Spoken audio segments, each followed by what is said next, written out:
Arratsaldeon, ongi etorriak beste Forum Larramendiko ziklo berri batera, benetan ongi etorriak.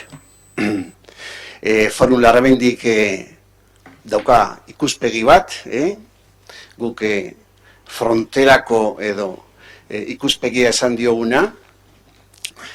Y hoy tenemos en esta perspectiva del Forum Larramendi una perspectiva desde la visión de frontera, ese sitio que nuestro padre general lo definía como donde hay encuentros y donde hay gente que huye, donde están aconteciendo cosas nuevas, donde las estructuras están cambiando, donde hay nuevos debates sobre temas políticos, sociales, médicos, éticos. Y ahí es donde pues hemos tenido varios ciclos, y este ciclo nuevo lo hemos titulado Europa, crisis de humanismo. Todos sabemos todo lo que nos duele, el miedo que nos está causando la situación política, social, de desencuentro que estamos viendo en Europa. Pues para ello, para este ciclo de Europa, contamos con 3 conferencias por ahora, y esta primera, la conferencia que inaugura de alguna forma este ciclo, pues no podía ser mejor elección que esta que hemos hecho de Emilio Lamo de Espinosa. Enseguida hará su presentación José María Urquía. Van a venir también un coloquio entre Isabel Güences y un catedrático de Santiago de Compostela, Ramón Maíz, que van a intentar subrayar aquellos aspectos que dan más miedo en Europa y más futuro, donde hay semillas nuevas. Bueno, creo que puede ser una conferencia muy interesante. Y tendremos también a Kirmen Uribe. Antes de Navidades acaba de publicar una nueva novela, su perspectiva de valores, los valores y Europa, los valores que aparecen en sus novelas y los valores que de alguna forma pues va a subrayar en su conferencia. Ya iremos anunciando en su día cada una de estas conferencias. Pero hoy le damos la bienvenida y muy agradecidos además a Emilio por este apoyo que nos concedes. José María.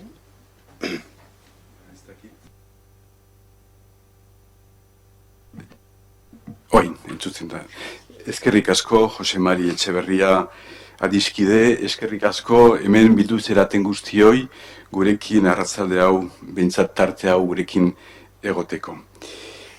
Tenemos el placer de contar entre nosotros al profesor, catedrático y académico don Emilio Lamo de Espinosa. Y quiero empezar por lo más reciente, porque Emilio Lamo de Espinosa acaba de recibir el Premio Nacional de Sociología y Ciencias Políticas 2016, y me decía, esto es de ayer, ¿cómo lo sabéis? Bueno, pues casi estamos felicitándole ese premio. Muchas felicidades, Oriona, como decimos aquí, Emilio, y nada, pues acredita ese premio, seguro, tu trayectoria académica y universitaria. El profesor Lamo de Espinosa, muy brevemente haré un poco un recuerdo de su vida profesional, es en la actualidad presidente del Real Instituto Elcano desde 2012 y fue antes director del mismo instituto. Él es madrileño, ¿no? Acaba de cumplir 70 años, por lo tanto está en plenitud, y me dice que justo que acaba de ser nombrado emérito, todavía vinculado a la Universidad Complutense de Madrid. Él fue doctor, o mejor dicho, es doctor en Derecho por esa universidad y doctor en Sociología por la Universidad de California, donde hizo estudios hacia ya por los años 1970, ha sido visiting professor y desde 1982 ha ocupado la cátedra de Sociología de la Complutense y ahora, como decía, es profesor emérito de dicha cátedra en la Complutense. Interesa también de su currículum, quiero recordar que él estuvo a cargo, y quizás recordarás aquellos años interesantes en el primer gobierno de Felipe González, de 1982-87, estuvo al cargo de la reforma de la Universidad Española, y de alguna manera también he leído que fuiste un poco de los autores o los que estuviste presente en aquella famosa LRU, la Ley de Reforma Universitaria del año 63, de la que yo soy deudor, y seguramente tuviste mucho que ver, o quizás en aquella ley que cambió muchos aspectos de la docencia y del acceso a la docencia en la Universidad Española. Durante casi 10 años, 1992-2002, ha sido director del Instituto Universitario Ortega y Gasset, ahora creo que es Ortega Marañón, ¿no?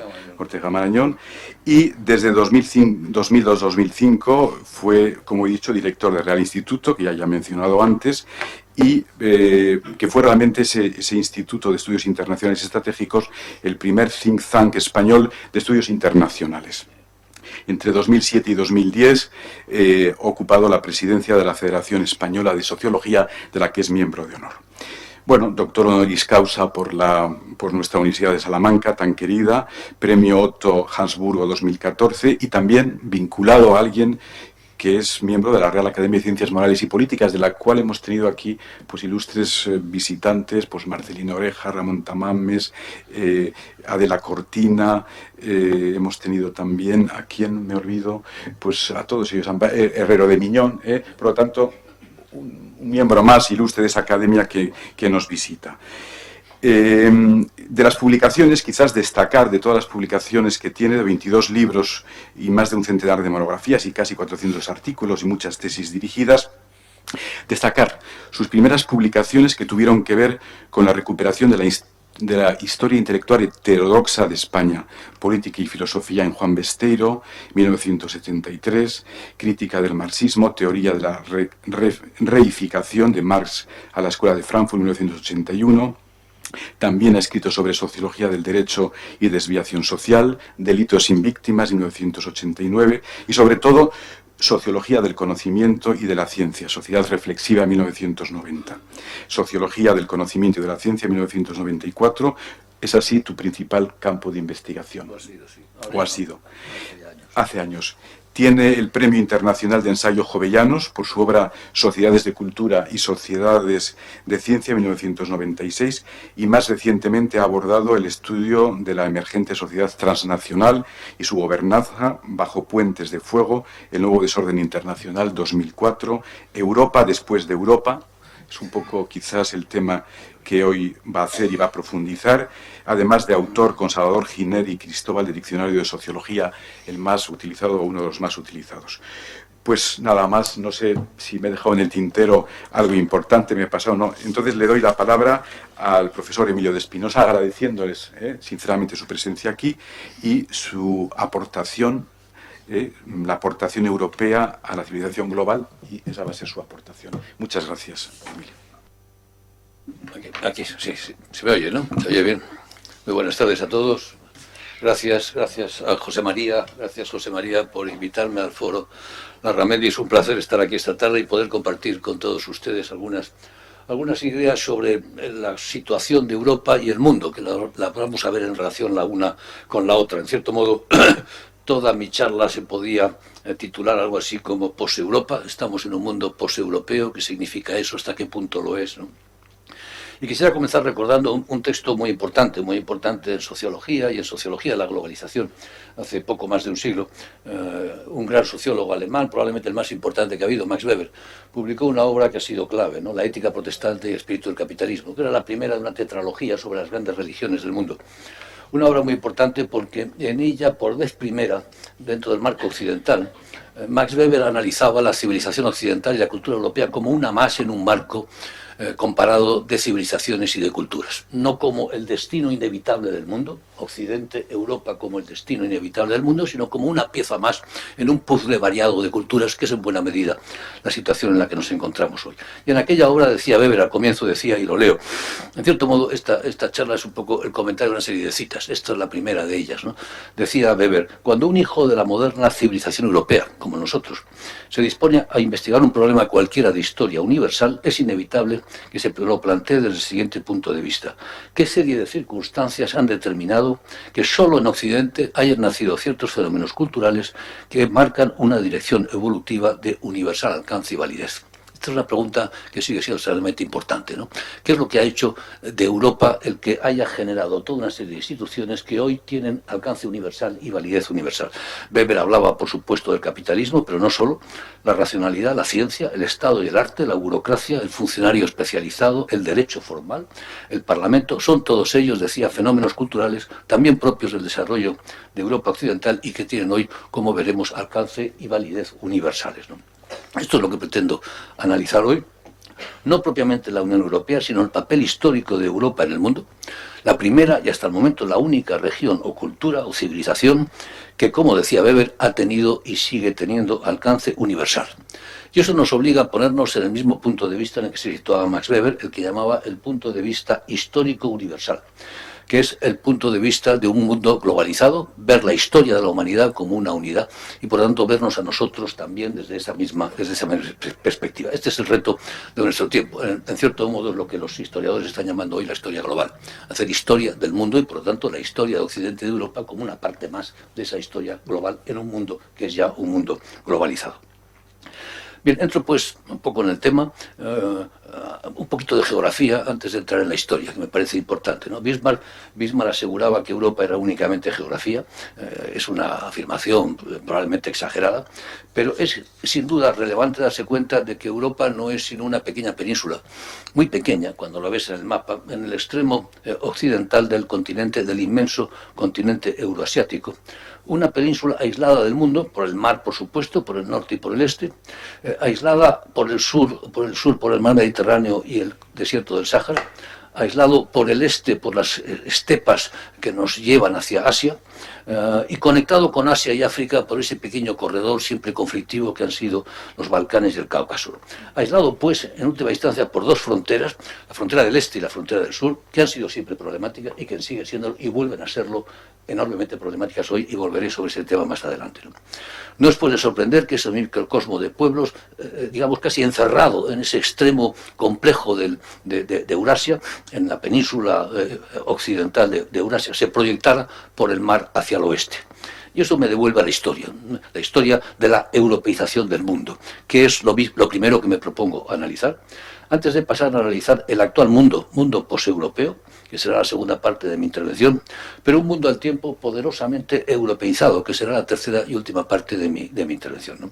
La paradoja, y lo adelanto, es que ha sido la europeización del mundo lo que le ha permitido emanciparse de Europa, lo que ha generado en buena medida un mundo poseuropeo con el que no tenemos más remedio que lidiar, y ese es el principal problema de nuestro tiempo. Así pues, europeización del mundo, mundo poseuropeo, pero mundo europeizado serán los tres rubros de mi intervención. Vayamos con la primera, ¿no?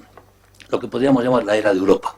Y me permitirán que comience con una anécdota que es más que eso, que es claramente una categoría bien conocida en estas tierras. En 1519, un marino español vasco, de aquí de al lado, Juan Sebastián Elcano, zarpaba, como sabemos, desde Sevilla en una flota de 5 barcos al mando de un portugués, Fernando de Magallanes, en busca de una ruta hacia las Indias por el oeste, el mismo proyecto que Cristóbal Colón no consiguió realizar porque chocó con América, que es lo que le pasó realmente a Cristóbal Colón, ¿no?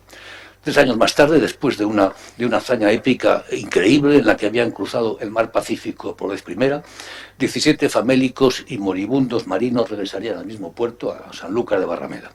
Fue habiendo terminado, como decía, la primera vuelta al mundo.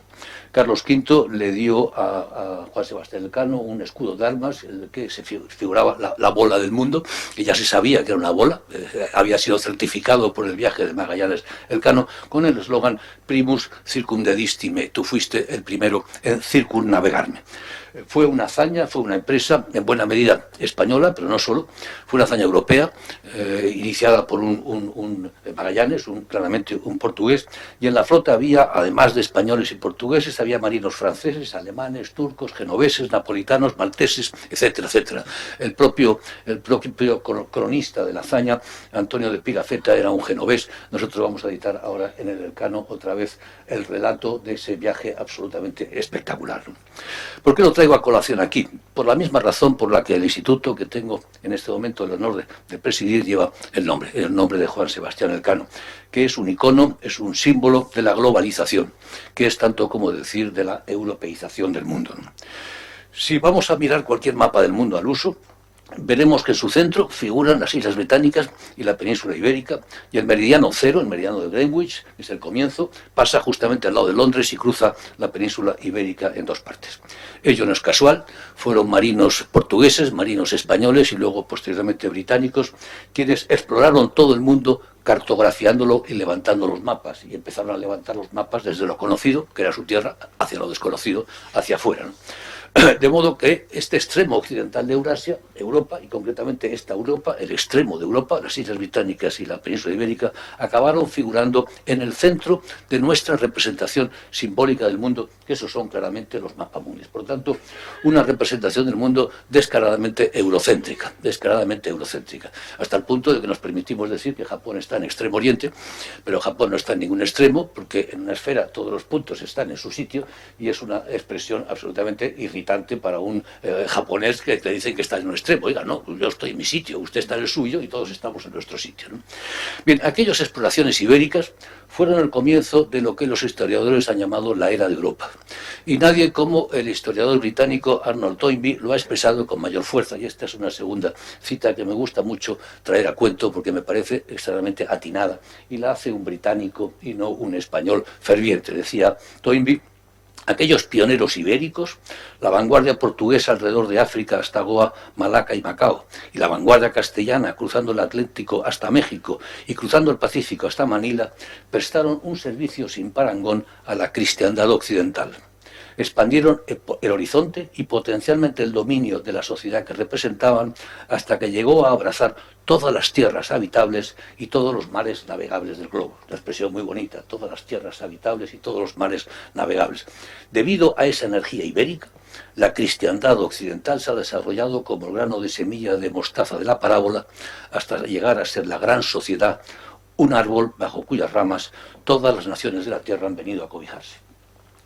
Efectivamente, liderados por estos pioneros ibéricos, y durante al menos 350 años, desde 1550 hasta 1900, todas las naciones se cobijaron bajo esa rama, y la historia del mundo toda, la historia de América, la historia de África, la historia de Asia, se ha escrito aquí en Europa. Se escribió en Lisboa, se escribió en el Escorial, en Londres, en Ámsterdam, en París, en Berlín, más tarde en esa Europa trasplantada que son los Estados Unidos. De modo que fue el oeste y no el este, fue Europa quien inició la expansión por el mundo, abriendo el camino a una intensa fertilización cruzada de productos y de ideas. Y hay una línea de conexión muy clara, que no tengo tiempo de desarrollar aquí, pero lo hago siempre en mis clases, entre las grandes navegaciones de altura del siglo XVI, la revolución científica del XVII, que le debe mucho a eso, y finalmente, claramente, la revolución industrial del XVIII, la revolución tecnológica. La tecnociencia sale de ahí. Sin ciencia no habría habido tecnología, y sin tecnología, sin máquina de vapor, sin el motor de combustión, sin la energía del carbón y del petróleo, no hubiéramos tenido ni fábricas, ni industria, ni sociedad industrial, ni sociedad del conocimiento hoy, ¿no? La revolución industrial fue así el origen de lo que los historiadores han llamado la gran divergencia entre el este y el oeste, consolidando la hegemonía europea. E impulsados por la tecnociencia, los países europeos disfrutaron de una manifiesta superioridad en los campos de batalla, por supuesto, en la cultura, en la economía, dejando muy atrás al resto del mundo. Todavía a comienzos del siglo XIX, Lord Macartney, primer embajador de Jorge III de Inglaterra en China, le solicitó al emperador que abriera sus puertos al comercio británico. El emperador, le contestó con altanería: los chinos no tenemos la más mínima necesidad de las manufacturas británicas. Pues bien, tenía razón. El PIB de China, 1820, era entonces 6 u 8 veces el del Imperio Británico. Y hacia 1820 China e India conjuntamente eran más del 50% del PIB mundial. Esto no se sabe, pero es extremadamente importante. Hacia 1820 China e India eran más del 50% del PIB mundial.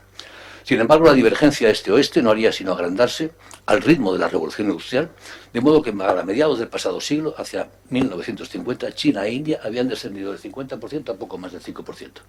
No porque ellos descendieran, sino porque Occidente había crecido.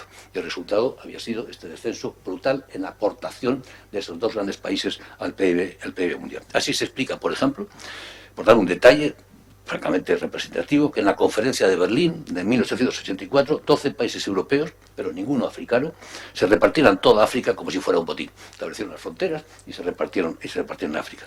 La era europea a la que aludo es, por supuesto, también la era del imperialismo y la era del colonialismo. Y así se explica que a comienzos del pasado siglo, poco antes de la Primera Guerra Mundial, aproximadamente 3/4 partes del territorio de la Tierra y lo otro tanto de su población o bien eran occidentales, como América, o bien estaban bajo soberanía de potencias occidentales. La expansión europea había sido prácticamente total. Aquellas fechas, comienzos del siglo XX, hace pues un poco más de un siglo, hace poco celebramos la Guerra del 14, fueron probablemente el momento de mayor expansión europea sobre el mundo, de mayor europeización del mundo. Pronto comenzaría el reflujo. Las dos guerras mundiales, guerras civiles de Europa, que es lo que son, fueron guerras civiles de Europa, guerras civiles de Occidente, iban a ser letales para el predominio europeo. Y si con la Gran Guerra, la primera, se liquidaron los imperios europeos, el imperio austrohúngaro, el imperio ruso, incluso el imperio británico, el imperio otomano, por supuesto, la Segunda Guerra acabaría destruyendo también los imperios extraeuropeos y las viejas potencias coloniales perdieron sus colonias. La descolonización que siguió a la Segunda Guerra Mundial fue total.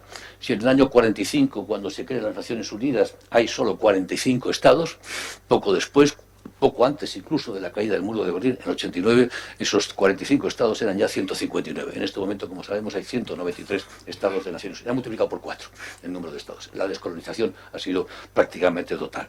Era claramente el fin de la hegemonía europea en el mundo. Pero más importante aún es comprender que Europa descolonizada iba a ser ella misma colonizada. Hoy sabemos bien que la guerra mundial la ganaron dos potencias extraeuropeas, la ganó Estados Unidos y Rusia. Y Europa quedó dividida en dos partes por el telón de acero, cada una bajo protectorado de uno de los vencedores. La OTAN de una parte, el Pacto de Varsovia por la otra, que controlaban los destinos de Europa. Y si media Europa pudo vivir bajo condiciones de libertad, ello fue gracias a la protección de un país extraeuropeo, los Estados Unidos, de cuya seguridad y de cuya defensa hemos sido corrones, en sentido literal, desde el año 1945, y seguimos siéndolo. Es una de las pocas cosas en las que estoy de acuerdo con Trump. Creo que en todas las demás disiento radicalmente, pero en esto creo que tiene razón. De modo que no solo el mundo había comenzado a ser poseuropeo, en cierto modo la misma Europa había pasado a ser extraeuropea. Hablemos pues de este mundo, que es el mundo nuestro, el mundo, como digo, poseuropeo.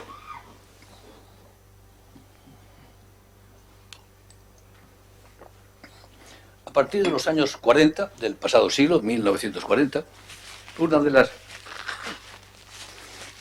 grandes figuras de una brillantísima intelectualidad centroeuropea, el filósofo checo Jan Patočka, abrumado por el drama de la guerra, por el Gulag soviético y por el Holocausto nazi, fue elaborando escritos varios que publicó más tarde en francés con el título de Europa después de Europa. Patočka daba testimonio de la aparición de un mundo poseuropeo al que llamaba con una visión casi profética la era planetaria. Como antes había escrito Stefan Zweig o incluso Ernest Junger, Patočka aseguraba que Europa se había suicidado en dos guerras mundiales, pero que sin embargo había generado una mundialización en una herencia espiritual europea que había que recuperar. Europa, concluía Patočka, debía repensarse en ese nuevo mundo poseuropeo, una nueva Europa después de Europa, título que quise dar al libro que mencionabas anteriormente, recordando, por supuesto, y citando al autor original, al propio Patočka. Analizaré después esa herencia espiritual, que me parece muy importante, pero veamos antes los contornos de este mundo poseuropeo. El tema, como sabemos, no era nuevo, no es nuevo.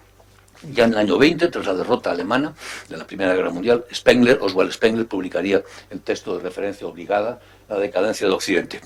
Pocos años más tarde, el español Ortega y Gasset, en La rebelión de las masas, dirá: Europa ya no manda en el mundo. Y en el año 1955, el gran historiador británico Geoffrey Barraclough pronunció en la Universidad de Liverpool una trascendental conferencia titulada El fin de la historia europea, en la que aseguraba que tras pasar de la era mediterránea a la era europea y tras ella a la era atlántica, vemos ahora emerger, decía Barraclough en el 55, vemos ahora emerger una era del Pacífico que nos fuerza a pensar el mundo de nuevo. Ello no significa, decía Barraclough, que la historia europea haya terminado. Por supuesto, la historia no se termina. Pero sí que deja de tener significación histórica y pasa a ser una historia regional más y ya no la historia del mundo, como había sido durante los últimos siglos. Palabras no muy diferentes de las que escribiría bien poco después un gran sociólogo español, Enrique Gómez Arbolella, cuando decía: Europa, al europeizar al resto del mundo, se va colocando como una individualidad entre otras individuales. Era en el fondo la idea de Max Weber que rescataba al mencionar la ética protestante, ¿no? Las décadas siguientes iban a confirmar plenamente los pronósticos de Ortega, de Barraclough y de Gómez Arbolella. Pues si la guerra y la descolonización fueron el primer paso, la paz que vino después de la Segunda Guerra ha sido sin duda el segundo. Y me detendré un momento en este argumento central para entender la posición de Europa en el mundo contemporáneo. Dicen que Augusto Comte, el fundador de la sociología, al menos el que se inventó la palabra sociología, dijo que la demografía es el destino. No es cierto, lo he buscado por sus obras, por todas partes, no aparece por ningún lado, pero es de estos mitos que se van repitiendo una y otra vez. Pero si no lo dijo, lo debía haber dicho, porque es verdad, la demografía es el destino. Veamos algunos datos. Éramos 3.000 millones de habitantes en el mundo en 1950. Seremos más de 9.000 en el 2050. Nos pararemos alrededor de los 10.000 y pico en la segunda mitad de este siglo. Pero en todo caso, en poco más de un siglo, de 1950 a 2050, hemos pasado de 3.000 a 9.000 millones de habitantes. Es un crecimiento brutal, un crecimiento absolutamente espectacular. Pero todo ese enorme crecimiento se ha dado en el antes llamado tercer mundo, fuera del área desarrollada. Esto ha afectado a todos los países desarrollados, pero muy singularmente afecta al porvenir de Europa. Cuando nació mi padre, a comienzos del pasado siglo, la población europea era el 25% del total del mundo. Cuando yo nací, no hace tanto, 70 años, me jubilé hace poco, no éramos el 25, pero éramos el 20%, no estaba mal. No éramos 1 de cada 4, pero sí 1 de cada 5. En este momento somos un 8% y descendiendo. Y nos quedaremos probablemente en un 7 o un 6% con un poco de suerte. Y hablo de cantidad de población y no de calidad, porque sabemos bien que el envejecimiento de la población europea es uno de los grandes problemas hoy. Frente a ese 7 u 8% europeo, Asia es el 60% de la población. África, con un crecimiento espectacular, será pronto algo más del 20%. Y si sumamos todo el viejo occidente, es decir, Europa y las dos Américas, será un poquito menos que África. Por lo tanto, todo el viejo occidente algo menos del 20 o el 20%, África un 20 o un 22% y Asia aproximadamente el 60%. Esta es la situación del mundo demográfica en este momento. Entre los 20 países más poblados del mundo hoy, solo hay uno europeo, que es Alemania, ningún otro. Todos los demás, la mayoría, son países del tercer mundo. Esta divergencia demográfica entre el este y el oeste no tendría excesiva importancia si Europa conservara el monopolio sobre la ciencia y la tecnología del que disfrutó desde la Revolución Científica del 17, pero ya no es así, pues acoplada con esa divergencia demográfica se ha producido una convergencia tecnológica, consecuencia de un fenómeno bien conocido por los antropólogos que llaman difusión. ¿Difusión de qué? Pues difusión de tecnologías, de conocimientos, de productos, de instrumentos, de maneras de pensar. Inventar es muy difícil. Hay que hacer esfuerzos, es lento. Copiar es facilísimo. Y la humanidad lo que hace es copiar. Todos sabemos copiar a quien hace las cosas mejor que nosotros. Es lo que hizo Japón en los años 60, y los llamados tigres asiáticos después, Corea del Sur, Taiwán y Singapur. Pues bien, el dato evidente es que hoy se incorporan a esa tarea de copiado y por lo tanto de crecimiento rápido, es lo que llaman los economistas la ventaja de llegar al último. Si tú llegas al último, copias al líder, y eso es muy sencillo y vas muy rápido. Pues es lo que hizo Japón, es lo que ha hecho Singapur, Corea, Taiwán, etc. Y hoy se incorporan a ese proceso de copiado y de crecimiento rápido inmensos países en la práctica totalidad del mundo. ¿Qué es lo que se copia? Se copia todo, no solo la tecnología, motor de combustión, los automóviles, los ordenadores, los teléfonos móviles, no solamente esa cosa, se copian también las buenas prácticas o las buenas políticas. Unas u otras innovaciones de hardware o de software son en buena medida bienes públicos y se pueden copiar. Se copia así la contabilidad de doble entrada, los seguros, las hipotecas, los códigos de comercio, el rule of law, el Estado y, por supuesto, la racionalidad y la ciencia. Y volveré después sobre esto porque me parece que es muy importante. ¿Qué ocurre? Que a medida que se difunden en dirección contraria a la demografía, las tecnologías duras y blandas, la productividad del trabajador que la recibe crece y converge también con la productividad del trabajador de los países desarrollados. Y entonces el peso demográfico cuenta, pues las potencias demográficas se transforman en potencias económicas, estas en potencias políticas y finalmente también, y de un modo inevitable, en potencias militares. Cojamos un ejemplo, China. China en este momento tiene una productividad que es algo inferior al 30% de los Estados Unidos. El trabajador chino produce algo menos de la tercera parte de lo que produce un trabajador norteamericano. Pero son 1.300 millones de habitantes. 1.300 millones de habitantes, de modo que medido en paridad de poder adquisitivo, ya en el año 2014 su PIB agregado superó al de los Estados Unidos. China es ya hoy la primera economía del mundo en paridad de poder adquisitivo. La India es la tercera, ha superado a Japón. Y tenemos toda una serie de países enormes en términos demográficos ocupando ya las primeras posiciones en el ranking de las principales economías del mundo. Entre los 20 primeros países del mundo por PIB, en paridad de poder adquisitivo, encontramos entre los 20 solo 6 europeos, Rusia incluida, pero 7 asiáticos, 4 americanos y 3 de Oriente Medio. La cosa evidentemente no acaba aquí, pues las potencias económicas pronto devienen potencias políticas. ¿Por qué? Porque tienen capacidad negociadora, pueden conceder préstamos, hacer inversiones, comprar productos naturales o manufacturados o no. Y el hacerlo o no hacerlo es muy importante. Por dar un dato, en los años 90 Europa ganaba más del 70% de las votaciones en Naciones Unidas. China entonces ganaba solo el 49%. Pues bien, 20 años más tarde Europa gana el 49% y China gana el 75%. Se había dado la vuelta a los porcentajes de triunfo de Europa y de China. ¿Por qué? La mayor parte de los países que están representados en Naciones Unidas son muy pequeños, más de 100, de menos de 5 millones de habitantes. Comprar el voto de un país de 5 millones de habitantes para un gigante como China está tirado, le cuesta 4 duros. Hace una pequeña inversión y se acabó y consigue el voto. De modo que en este momento China ha conseguido el voto de África, está penetrando poderosamente en América Latina, lo vemos con todos los viajes recientemente a Lima, y no digamos en Asia, donde la presencia china es una presencia dominante, ¿no? El último salto es inevitable. Las potencias demográficas ya son potencias económicas y son potencias políticas. El último salto es pasar a ser potencias militares. Pero ¿cómo no serlo? Cuando tienen que asegurar sus suministros y sus rutas comerciales. China o la India son enormes, gigantescas aspiradoras de recursos de todo tipo. Necesitan petróleo, acero, cemento, cobre, algodón, cobre, aire, agua, en cantidades ingentes. Pondré un ejemplo. Hace unos años, solamente en Shanghái había la mitad de las grúas de construcción del mundo. Solamente en la ciudad de Shanghái, que estaba creciendo tanto como todo el resto del mundo. Daros cuenta de lo que eso supone en la demanda de cemento, de hierro, etcétera, etcétera, etcétera. Pues bien, ¿qué es lo que ocurre? Por el estrecho de Malaca circula el 70% de las importaciones que necesita Corea del Sur, el 60% de los de Japón y Taiwán, y el 80% de las importaciones que necesita China. El 80% pasan por el estrecho de Malaca. Como dijo un frustrado embajador portugués en el siglo XVI, quien posee Malaca, decía, tiene la mano puesta en la garganta de China. Si controlas Malaca, controlas la vitalidad de China porque la puedes ahogar en sus suministros. Esos países emergentes no tienen más remedio que construir armadas oceánicas, lo que se llama Blue Water Armies, para su aprovisionamiento. Y a su vez, para aprovisionar esas armadas necesitan construir bases navales. Y están construyendo bases navales en el Mar del Sur y en el Mar de la China. Y están, por supuesto, en la competición especial y están, por supuesto, también en el ciberespacio. Y con ello se cierra el ciclo. La demografía deviene economía, esta política y esta finalmente poder militar.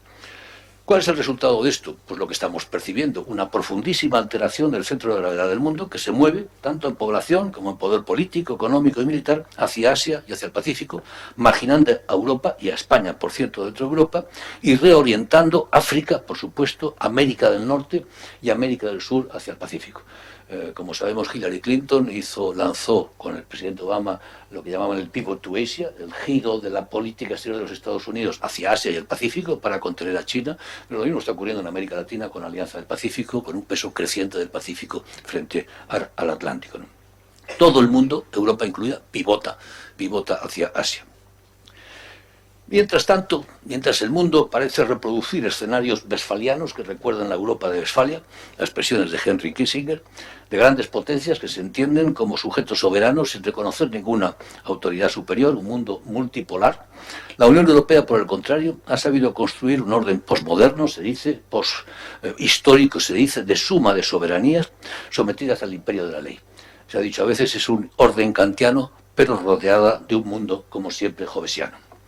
No voy a insistir en ello, pero sí quiero recordar que la Unión Europea ha sido un éxito enorme, sin duda el gran invento político de este continente tras los terribles fracasos de los totalitarismos del siglo XX. En el siglo XX Europa inventó primero el comunismo y después el fascismo. No fue muy acertada ninguna de las dos cosas y luego se inventó la Unión Europea. Por fin, a la tercera, ciertamente acertó.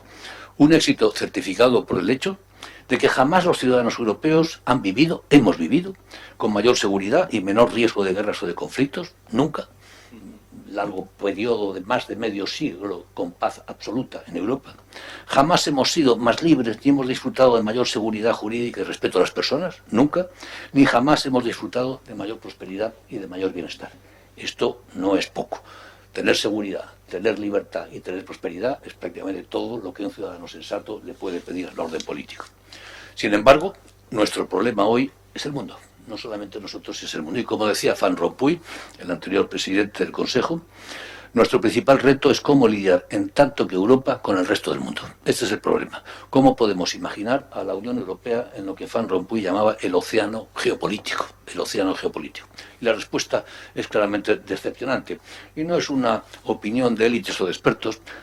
Numerosos sondeos de opinión realizados en todo el mundo ponen de manifiesto que cuando se les pregunta quiénes son los poderes mundiales hoy, World Powers Today, cuáles son los poderes mundiales hoy, contestan claramente que Estados Unidos, que China, contestan en alguna medida que el Reino Unido, pero Europa es percibida como gran potencia solo por los europeos. Ningún otro percibe a Europa como una gran potencia. En la India, en Brasil, en África, la Unión Europea puede ser admirada, deseada, con prestigio claramente en clara decadencia, pero no es un poder relevante.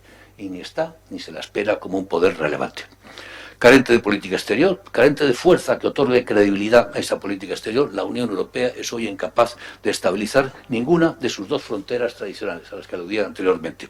La del este, desestabilizada por Rusia, y la del sur, desestabilizada por guerras que no sabemos luchar, y por masas de refugiados e inmigrantes que no sabemos ni integrar aquí, ni estabilizar allí. Y desestabilizada dentro por esas mismas fuerzas, superando a duras penas el Brexit, con la incógnita enorme del Brexit, de la salida del Reino Unido, con movilizaciones antieuropeas por doquier, por cierto, sin embargo, no en España, donde no hay ni partidos antiislamistas, ni partidos xenófobos, ni partidos antieuropeos, toquemos madera, es algo único realmente en el continente en este momento, ¿no? Nuestro mundo es poseuropeo, ciertamente, e incluso Europa, como decía anteriormente, es en alguna medida poseuropea. Pero como decía Arbolella, esto lo es en un mundo profundamente europeizado. Y aquí yo quiero, a esta europeización del mundo, quiero dedicar el resto de esta conferencia. Hablemos pues de lo que hablaba antes, lo que Patočka llamaba la herencia espiritual de Europa, que creo que es fundamental en este momento en el mundo. Y volveré a Toynbee, ¿no? Decía Toynbee: los historiadores futuros dirán que el gran suceso del siglo XX fue el impacto de la civilización occidental sobre todas las restantes sociedades vivientes.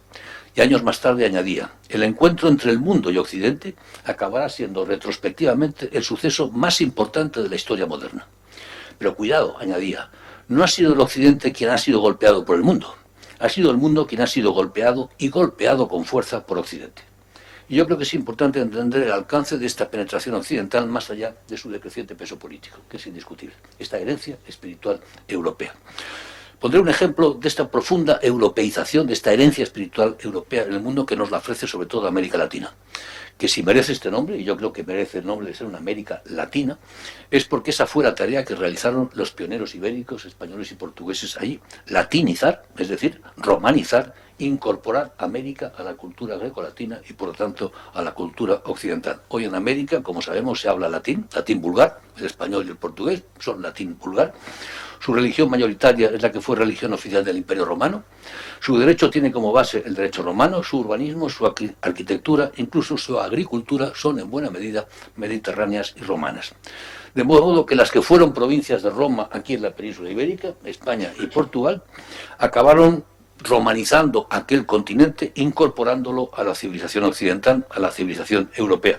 Como decía Zubiri en una frase muy acertada, decía Zubiri: los romanos no son nuestros clásicos, nosotros somos romanos. Esto es una idea muy importante, y es verdad, somos en buena medida los romanos del siglo XXI. Pues bien, América Latina es romana, aunque no lo sepa, pero es romana. Pero es solo un ejemplo muy revelador, creo, de un proceso mucho más vasto. Pues Europa ha exportado al mundo todas sus instituciones fundamentales y ha triunfado como civilización. Y sus principales logros se afianzan hoy en todas partes, con escasas excepciones. Adelanto que una de esas excepciones es el mundo islámico. El mundo árabe islámico es esa gran mancha que se extiende desde Mauritania, prácticamente hasta el sur de Filipinas, y que se ha resistido prácticamente a todos los procesos de modernización políticos, económicos o de cualquier orden. Pero con esa excepción, dejémosla de lado, luego podemos volver a ella si nos parece relevante, si indagamos en el resto del mundo, ¿cuáles son las instituciones dominantes? En el mundo moderno encontraremos tres: una política, otra económica y una tercera cultural, que son otras tantas aportaciones de Europa a una emergente y en construcción civilización mundial. Por cierto, la primera civilización mundial que ha existido en la historia de la humanidad, que está en este momento en trances de construirse.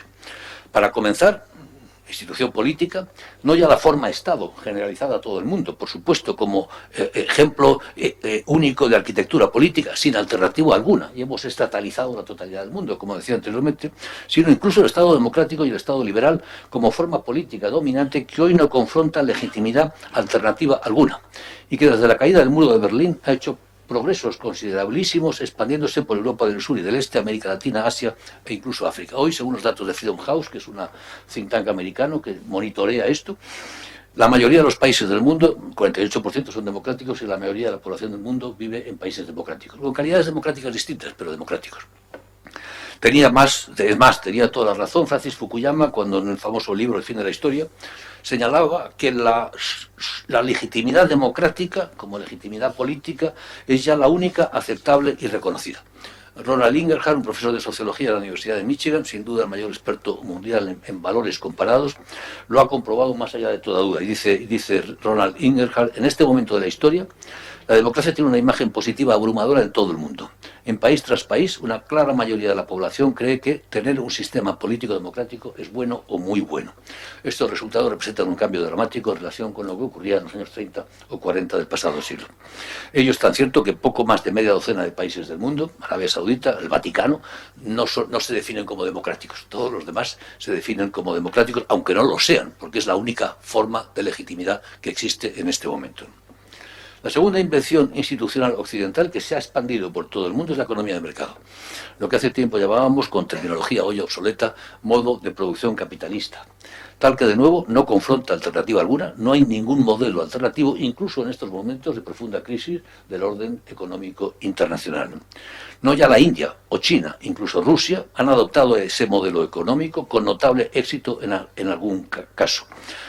Lo que es todo un indicador de su solidez, al menos comparado con otros posibles modelos, como decía, hoy inexistentes. Si China, por ejemplo, ha crecido espectacularmente desde las reformas de Deng Xiaoping en el año 78, casi 30 años creciendo al 10% todos los años, una brutalidad.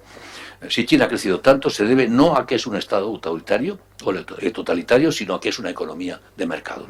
¿Quién cree hoy en economías centralizadas, en planes quinquenales o parecidos? Al parecer solo creen en ello algunos occidentales. Hay datos muy interesantes del Pew Global Research Project, un think tank americano, que ha indagado el apoyo a la economía de mercado en todo el mundo, y es muy significativo, que cuenta con un 84% de apoyo en China, el mayor del mundo, la economía de mercado. Los chinos están encantados con el libre comercio, la economía de mercado y el capitalismo. Nigeria, 82%, la India, 79%, Corea, 78%, Brasil, 75%, muy por delante de países como Estados Unidos, lo vemos en este momento, o incluso de Europa, donde ha descendido claramente el apoyo a la economía de mercado. ¿Por qué? ¿A ellos nos va bien? Y a nosotros no nos va bien. Pero la invención occidental, que puede ser invención entre comillas, que puede ser más importante en el futuro, es la invención cultural. Una cultura basada en el diálogo racional y en la prueba empírica como base del discurso y la argumentación. Una cultura basada en la ciencia. Recordemos que para Ortega Europa era eso, Europa era ciencia. Europa es ciencia, decía Ortega en las Meditaciones del Quijote. Un gran sociólogo alemán del pasado siglo, Thorstein Veblen, en uno de los primeros textos de sociología de la ciencia, el lugar de la ciencia en la civilización moderna, señalaba lo siguiente, y me parece una idea muy importante. La ciencia da su carácter a la cultura moderna. La cultura moderna es una cultura traspasada por la ciencia. Y así es. La ciencia permea la sociedad moderna de Occidente o de Oriente. Es el depósito indiscutible de la verdad, casi con mayúscula. Nadie es capaz de discutir una verdad científica, una afirmación científica. No hay instrumentos para poderla poner en duda, para poderla discutir. Y es, sin duda, el motor más fuerte del cambio social, el deus ex machina de las sociedades modernas. Así pues, democracia, mercado y ciencia, una institución política, una institución económica, una institución cultural. No tengo tiempo ni es la ocasión para mostrar que no son tres piezas independientes que se puedan dar unas sí y otras no, sino que forman parte del mismo entramado institucional. Son los tres lados del mismo triángulo institucional cuyo centro lo ocupa la libertad del individuo. De modo que cada uno refuerza a los otros dos. No hay democracia sin mercado, no hay ciencia sin libertad y democracia, como demostró Robert Merton hace años. Puede haber mercado sin democracia, pero es ineficiente y corrupto, como vemos una y otra vez. En todo caso, este triple acquis occidental, si se me permite la expresión para compararlo con el acquis communautaire, herencia espiritual europea, democracia, mercado y ciencia, implican un profundísimo proceso de occidentalización del mundo, de homogeneización cultural e institucional, al tiempo que, paradójicamente, y gracias a esa difusión de ese mismo acquis, de esa misma herencia, Occidente va perdiendo iniciativa y poder relativo. Hoy la racionalidad y la ciencia, al igual que la tecnología que genera la democracia o el mercado, han dejado de ser patrimonio de Occidente y los encontramos en Japón, en la India, en Brasil, en Indonesia o en África del Sur. Si tuviera que marcar alguna prioridad, esta tendría que ser, sin embargo, la técnica y el conocimiento. La ciencia, la técnica y el conocimiento. Pues hablamos de un proceso civilizatorio mundial en el que la variable explicativa, el motor fundamental, es la tecnociencia que se expande y converge en todo el mundo, induciendo una homogeneización de valores y estilos de vida a través de tres procesos. En primer lugar, a través de sus productos que impregnan todas las sociedades y las occidentalizan. El ordenador, el teléfono móvil, los automóviles, los aviones, el GPS, las tecnologías médicas, no menos que los rascacielos, los aeropuertos, las oficinas, los centros comerciales, la arquitectura, la sanidad, el transporte, las infraestructuras, incluso las técnicas agrícolas y tantos otros cachivaches que se nos cuelan en los bolsillos o nos llevan o nos rodean, inducen prácticas y hábitos homogéneos. Todo ello homogeneiza y occidentaliza, al tiempo que, paradójicamente, los mismos productos se desvinculan de su origen, se desoccidentalizan. Cabe decir que son occidentales los rascacielos, los aeropuertos, los centros comerciales, los pantalones vaqueros, las t-shirts. No lo son, lo fueron inicialmente, en este momento son globales, son mundiales. Como lo es también, en segundo lugar, y esto es más importante, la tecnociencia entendida como lógica y como modo de pensar, como cultura dominante, según la vio Veblen. La ciencia moderna se aprende y se practica no solo en Boston o Cambridge, sino en Tokio, en Beijing o Bombay, y se enseña en todas las escuelas y universidades del mundo. Pero el aprendizaje de la tecnociencia genera hábitos de pensamiento que se trasladan de un escenario a otro. Quien aprende a pensar en términos lógico-analíticos para abordar una cuestión técnica, cómo hacer una carretera, cómo curar a un enfermo, no podrá no usar lógicas similares en otros ámbitos y, en última instancia, en su vida cotidiana. Pondré un último ejemplo que me ha impactado por su carácter revelador al afectar a lo más profundo de la socialización, que es la sensibilidad, que es el elemento más difícil realmente de occidentalizar. En la China de Mao, durante décadas, la música clásica europea fue rechazada como un instrumento más del imperialismo. Y el piano era el icono de ese instrumento musical burgués por antonomasia y, por lo tanto, universalmente rechazado el uso del piano. Hete aquí que en los últimos años, dos grandes pianistas chinos, Lang Lang y Li Yundi, seguro que muchos los conocen y los han oído, después de cosechar éxitos enormes en Occidente, empezaron a ser conocidos en China. ¿Cuál fue la consecuencia? Que la nueva clase media de ese país pasó a interesarse por el piano. Pues bien, hoy se estima que hay nada menos, tomen nota, que 40 millones de niños chinos estudiando piano. En China todas las cifras son así. 40 millones, es como si todos los españoles todas las tardes nos pusiéramos a tocar escalas. 40 millones de niños chinos estudiando ese piano y, por supuesto, China es el principal productor y consumidor de pianos del mundo con una cuota del 77% del mercado mundial. Si no vendes pianos en China, estás perdido. Es evidente que la próxima generación de pianistas estará dominado por jóvenes chinos, es la lógica de los números, es inevitable.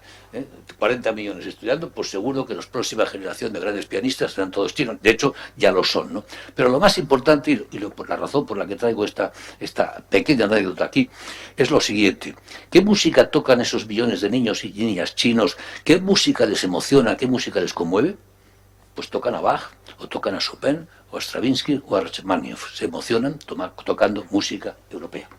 Tengamos pues esta idea, ¿no? También la educación sentimental del mundo es en buena medida de raíz europea. Para acabar, creo que si pretendemos entender la dinámica cultural e institucional del mundo globalizado, debemos recuperar el sentido originario francés, por cierto, del término civilización.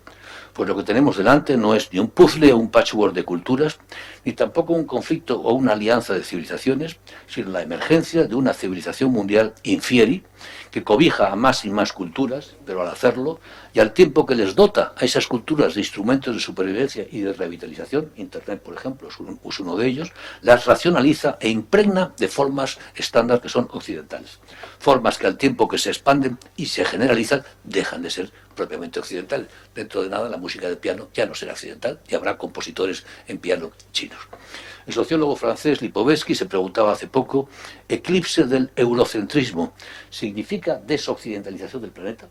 Y responde, a mi entender con acierto: miremos donde miremos, modernizarse es todavía, en cierto modo, occidentalizarse, es decir, transformarse y reestructurarse de acuerdo con núcleos fundamentales de la cultura mundo que proceden de Europa. Y añade: ¿acaso vemos mestizaje en el funcionamiento financiero, en el trabajo científico, en el universo técnico, en las prácticas médicas? Por el contrario, el intercambio es desigual. Ningún pueblo, ninguna nación está fuera de la dinámica de Occidente y de su labor destradicionalizadora. De nuevo, esto no, Lipovetsky no lo cita, de nuevo, el mundo golpeado con fuerza por Occidente, como decía Toynbee.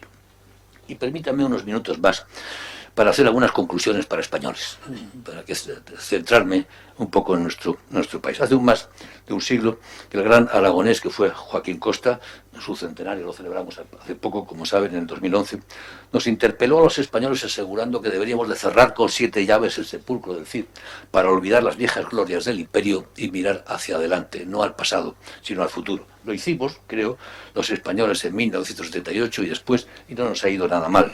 Pero puede que no solo los españoles, sino todos los europeos hayan caído de nuevo en la tentación de denunciar a Costa, y sean todos los europeos que tienen que cerrar con 7 llaves sus sepulcros del Cid para mirar al futuro y no al pasado.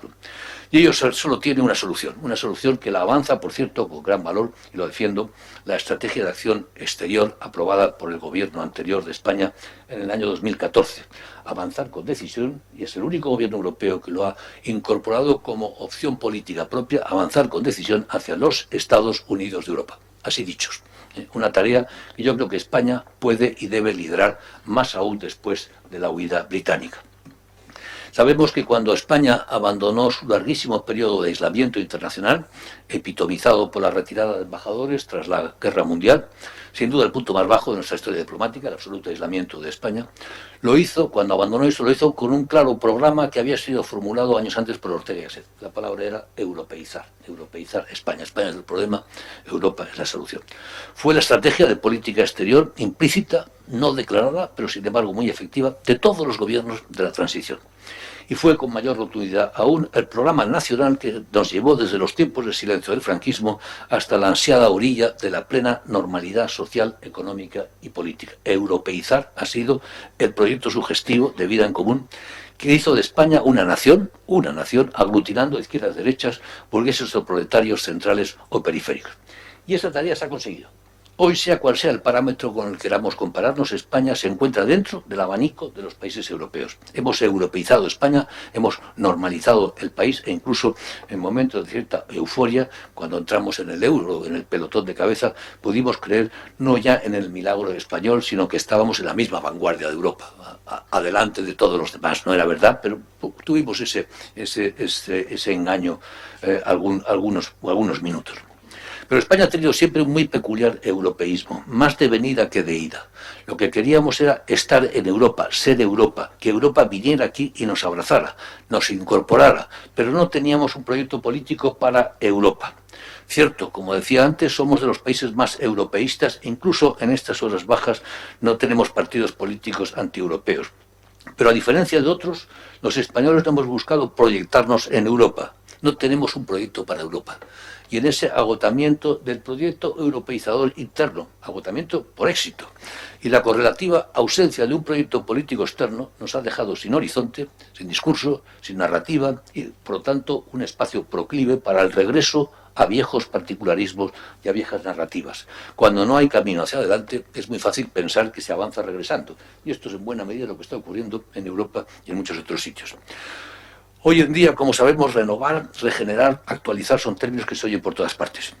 España demanda un proyecto que mire hacia el futuro, no hacia el pasado, y que nos otorgue un norte y un proyecto. Y por eso merece, al menos mi apoyo sin duda, la apuesta que esta estrategia de política exterior hace para que ambicionemos un proyecto político fuerte para Europa. Dice la estrategia, el destino final del proceso de construcción europea es la unión política, una Europa federal, los Estados Unidos de Europa, y no simplemente una unión de Estados soberanos. Este proceso debe hacerse por fases o por etapas, pero el objetivo final debe definirse con claridad y cuanto antes. Es mucho lo que la idea de unos Estados Unidos de Europa puede ofrecernos. Un proyecto que es capaz de movilizar y dinamizar a la juventud, que se siente europea y que desea ser proyectada hacia adelante. Un modelo conocido y testado, el federal, que es institucionalmente eficiente y contrastado. Y un modelo intelectualmente inteligible, comprensible y claro. El único proyecto que creo que puede sacar a nuestras poblaciones de la ensoñación con el pasado, con el terruño y con la sangre, con el Volksgeist, al que parecen querer regresar, por cierto, más en la estela de Freud que en la de Renan o en la de Herder. España debería estar en la vanguardia de ese proyecto que, por supuesto, necesitará el liderazgo decidido de los países centrales. Europa ya no es la solución, como decía Ortega, es quizás nuestro principal problema y por ello debe ser también nuestro proyecto más ambicioso. ¿Tenemos alternativa? Por supuesto, la actual. Y la actual es abandonarse al destino, ser un testigo pasivo. Lo dijo Octavio Paz de nosotros, de los europeos, en 1983, con amargas palabras que leo. Decía Paz, lo único que une a Europa es su pasividad ante el destino.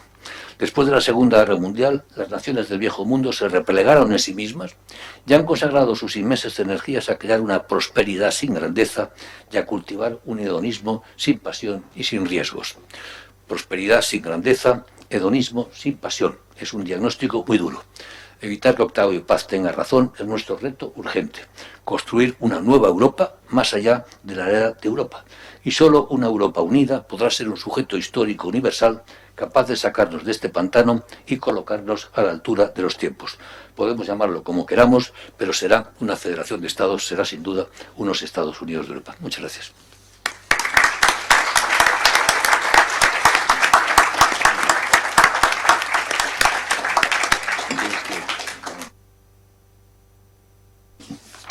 Pues muchas gracias por toda esta gran cantidad de información tan interesante que nos abre la oportunidad ahora de un coloquio, de un debate dentro de lo que queráis preguntar. Por lo tanto, ahora es vuestro turno.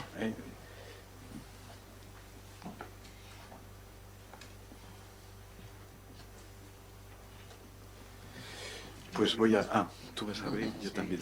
Sí, tú abres, oiga. Yo quería hacer una valoración que es la siguiente. En tu exposición, Emilio, has hecho vamos a decir, un canto un poco a todo lo que Europa ha aportado al mundo, ¿no? Es decir, vamos a decir, pues esa gran aportación a la civilización global. Y en este momento hay uno de los grandes problemas que vive Europa es cómo vamos a decir, cómo luchar o cómo situarse Europa ante una de las amenazas que ve, que es el Islam radical. Es decir, famoso de decir, Europa ve en estos momentos, y tú lo has dicho, ha llevado su civilización a muchos lugares, pero hay una zona que se resiste. Y esa zona en este momento está creando, o partes de esa zona, está creando un verdadero problema para Europa. Y esto está trayendo pues mucha serie de repliegues, de cómo realmente encajar eso, qué hacer, cerrar las fronteras, y eso yo creo que está trayendo también pues brotes de populismos, de cierres, etcétera. Entonces la pregunta concreta sería, ¿cómo ves Europa ante lo que hoy sitúa como uno de los grandes miedos, que es el Islam radical, Europa y el mundo, y cómo actuar en esa situación? Decía antes que es la única excepción a este proceso modernizador. Si coges, por ejemplo, un mapa del mundo de lo que ha sido el proceso modernizador, toda esa mancha que digo que va desde Mauritania hasta Filipinas, hasta el sur de Filipinas, está fuera. Si coges un mapa a su vez de lo que es el desarrollo económico y el proceso modernizador, 3/4 de lo mismo, ¿no? La gran pregunta es por qué pasa eso, ¿no? Y ahí hay muchas cuestiones, porque no es una respuesta. De hecho, primero debo decir que no tengo una respuesta rotunda, porque creo que no la hay. Tengo argumentos y hay varias respuestas. Una de ellas claramente es el hecho de que el petróleo y la posesión del petróleo han permitido a estos países procesos de enriquecimiento sin modernización. Lo que llamamos los petroestados. Los petroestados son estados que simplemente, Rusia es otro ejemplo, Venezuela es otro ejemplo con otras características distintas, pero que les permite vender un producto, conseguir grandes cantidades de dinero, el Estado se hace con esas cantidades, genera una sociedad clientelista, reparte ese dinero y no necesita ni universidades, ni empresas, ni administración pública, no necesita nada. Simplemente venden el dinero, venden eso y con ese viven. Eso que ha venido, en lugar de obligarles a modernizarse, como en todo el resto del mundo que han tenido que modernizarse para generar industria, servicios, administraciones públicas, lo que ha venido ha sido, por el contrario, a fortalecer las concepciones tradicionalistas. Y por lo tanto ha venido a reforzar las viejas, el viejo Islam más tradicional. Escaso, por antonomasia, por supuesto, es Arabia Saudita. Y la consecuencia es que Arabia Saudita ha exportado teologías islámicas radicales y fundamentalistas. De modo que ahí tienes un elemento de explicación, claro. El segundo elemento de explicación, más complicado, ¿no?, que tiene que ver probablemente con la estructura interna de la propia religión islámica, del Islam, ¿no? El Islam es una religión que no ha establecido en ningún momento una separación entre lo que se le da al César y lo que se le da a Dios. Esa línea de demarcación entre actividades profanas y actividades sagradas no lo ha hecho, de modo que toda la vida cotidiana aparece regulada por la religión. ¿Eso qué quiere decir? Que las actividades civiles, el lavarse, las comidas, el vestirse, todo tiene una dimensión religiosa. En esas condiciones eso no es compatible, sin duda alguna, con un proceso modernizador. No tiene ninguna compatibilidad. De modo que lo que necesita en ese sentido, este es otro argumento, es claramente una reforma protestante, para entendernos. Un proceso de secularización que separe lo que es la actividad, lo sagrado de lo profano. Como decía Durkheim, las religiones viven de esa línea de separación entre lo sagrado y lo profano. No existe esa separación entre lo sagrado y lo profano, y eso es un problema muy serio, ¿no? En este momento empieza a aparecer esa línea de separación en el Islam, que está incorporado en algunos países europeos, por ejemplo en Francia, quizás en España también, etcétera, lentamente, pero está costando mucho porque hay elementos, yo creo, en la propia estructura de las creencias religiosas que dificultan eso, ¿no? Tercero, lo que me preguntas es qué podemos hacer frente al Islam radical. Aquí tenemos que separar lo que es la religión musulmana del islamismo como una religión política, del islamismo radical, que es el yihadismo, que es un terrorismo, ¿no? Por lo tanto, no podemos generalizar y tenemos que tener mucho cuidado en no generalizar, ¿no? Porque al final corremos pues como Trump. Voy a evitar que haya musulmanes porque todos son terroristas. Pues no, mire usted, esto no es así de ningún modo, ¿no? Pero ¿qué es lo que podemos hacer? Bueno, el problema fundamental que tenemos en este momento, los europeos, lo comentaba antes, la frontera del sur.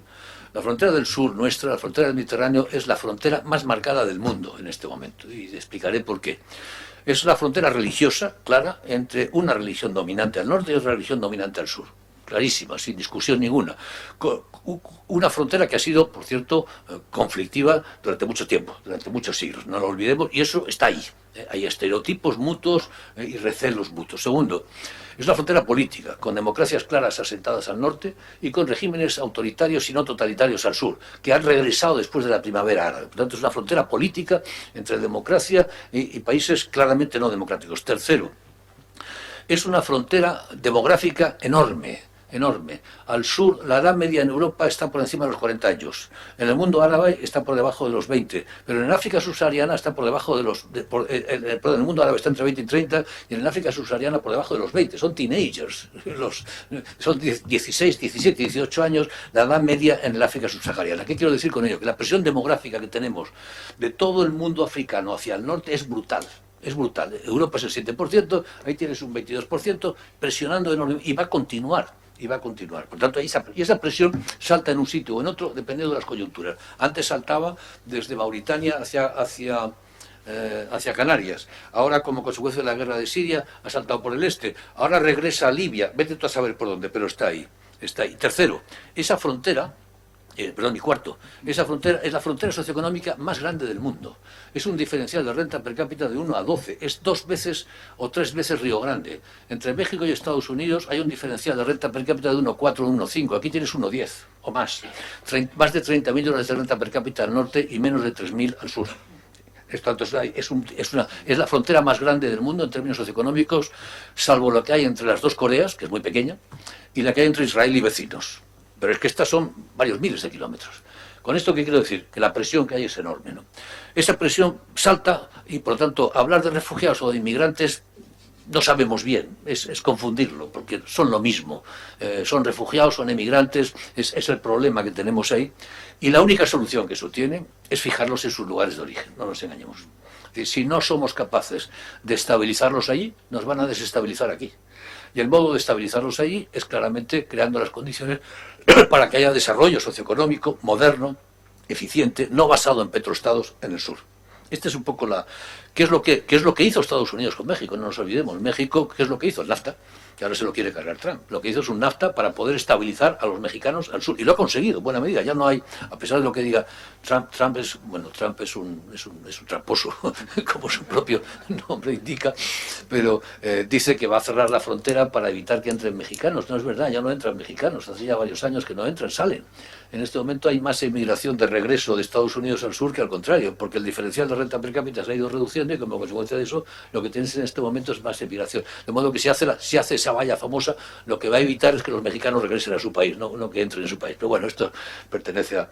Pero lo que quiero decir es que ese diferencial de renta per cápita que hay aquí es brutal. Por lo tanto, tenemos que estabilizarlos ahí, yo creo que es la... Y luego, el tema terrorista específico. El tema terrorista es un problema de inteligencia y de orden público y de seguridad, básicamente de inteligencia. Debo decir que en ese sentido creo que estamos bien provistos. España fue el primer país que sufrió en Europa los atentados terroristas yihadistas. En aquel momento, y doy fe de ello porque lo conocí bien de cerca, no estábamos en absoluto preparados. Por ejemplo, en el CNI, cuando los atentados del 2004, no había absolutamente nadie que supiera árabe. En todo el CNI nadie sabía árabe. Yo tuve desde el Cano que ayudarles a ellos, porque yo sí tenía investigadores árabes y competentes y tuve que traducir algunos documentos. Desde entonces ha cambiado muchísimo. Hoy puedo decir que los servicios de seguridad, la policía, el CNI, etcétera, hacen un seguimiento muy riguroso. Pero, claro, es muy fácil. Los atentados terroristas, sobre todo de suicidas, son muy fáciles de cometer, ¿no? El riesgo está ahí. En cualquier momento podemos encontrarnos con un gran disgusto, no nos engañemos. Podemos encontrarnos con un atentado terrorista grave en cualquier momento. Pero, fijaros, Francia lo que ha ocurrido, ¿no? Bélgica, ¿no? Pues muchas gracias. ¿Alguna cuestión? Ahí hay una pregunta. No sé si podré formular la pregunta con suficiente claridad. Uno de los valores que Europa ha exportado, ha comentado que es el mercado, la economía de mercado. Por otro lado, esa economía que yo no soy muy entendido en eso, ¿no? Pero me parece que en algún momento se pudo llamar economía social del mercado. Hoy en día está muy amenazada, pues porque junto con la globalización se ha globalizado también todo el mundo financiero y económico, con gran debilidad de la capacidad de los Estados y desde luego de la propia Unión Europea. Entonces, por un lado, yo comulgando con cierta ilusión con la idea de unos Estados Unidos de Europa, con una necesidad de Europa de recuperarse en una idea común, abierta, etcétera, pero al mismo tiempo tenemos en el mundo y también en Europa una economía que está generando gran injusticias y realmente con una pérdida enorme de representación suficiente o de posibilidad de defensa del mundo del trabajo. La debilidad de los trabajadores es palpable y hasta el punto que el propio Papa puede hablar de una economía que mata, ¿no? Esa economía de mercado, esa economía que mata, ese futuro, Europa, en ese ideal de Estados Unidos, ¿qué podría hacer o por dónde debería ir? Yo creo que el tema que planteas es muy relevante. Y vamos a ver, yo he hablado de la expansión de la economía de mercado, no de la economía social de mercado, que son dos cosas distintas. Dos cosas distintas. Yo creo que lo que no ha habido es expansión de la economía social de mercado. La expansión de la economía de mercado sí se ha producido claramente, pero la única región del mundo que tiene una economía social de mercado potente es Europa. Pero le daré unas cifras que hay que recordar: 7, 20, 50. Recordemos esto, ¿no? Europa es el 7% de la población del mundo, es el 20% del PIB del mundo, el 20%, y es el 50% del gasto social. Europa. Eso no es sostenible, porque el resto del mundo no está en esas cifras. Ese 5%, lo lógico sería que si somos el 7% de la población, acabaremos siendo el 7% del PIB y que tengamos el 7% del gasto social. Lo que no puede ser es que todo el gasto social se concentre en Europa. ¿Qué significa? Que los demás países hacen dumping social. Es evidente que en China no hay gasto social, no tienen protección, no hay nada de todo eso. Por lo tanto, los salarios son bajísimos, además. Nos hacen una competencia claramente desleal, si quieres llamarla así. O leal, porque ellos están dispuestos a trabajar esos precios, póngalo como quieran. Pero el hecho es que esa competencia está ahí. ¿Eso qué significa? Que, como señalaba anteriormente, esta globalización económica ha tenido consecuencias muy positivas en la mayor parte del mundo y consecuencias bastante negativas, y en algunos casos muy negativas, en las zonas desarrolladas, en los viejos países desarrollados, que son los que protestan hoy. Si nos vamos, por ejemplo, a lo que es la pobreza en el mundo en su conjunto, ha descendido brutalmente. Pero brutalmente, más de 1.000 millones de personas han salido de la pobreza en el mundo. Por lo tanto, hay mucha menos pobreza hoy que hace 40 o 50 años, mucha menos. Si nos vamos a la desigualdad, que se habla mucho, la desigualdad en el mundo en su conjunto ha decrecido significativamente. Ha aumentado dentro de los países, pero como los países pobres se han enriquecido y se han aproximado a los países ricos, la desigualdad en el mundo en su conjunto ha descendido notablemente. Aun cuando ha ascendido mucho en Estados Unidos, en Europa, en China ha ascendido mucho. Claro, China, la sociedad china era muy igualitaria, pero porque todos estaban al borde de la inanición. Por lo tanto, el diferencial de renta entre los más pobres y los más ricos era muy pequeño. Todos eran igualmente pobres. Mucha igualdad, pero mucha pobreza. Eso se ha movido hacia la derecha. Todos son más ricos y al mismo tiempo que se ha ido moviendo hacia la derecha, es una pena no tenga un gráfico para poderlo mostrar, que es como se ve, se va abriendo el abanico. Entonces hay mucha más desigualdad, pero mucha menos pobreza. Y a su vez, China, el chino medio, está mucho más cerca del americano medio, del europeo medio, hoy que hace 20 años.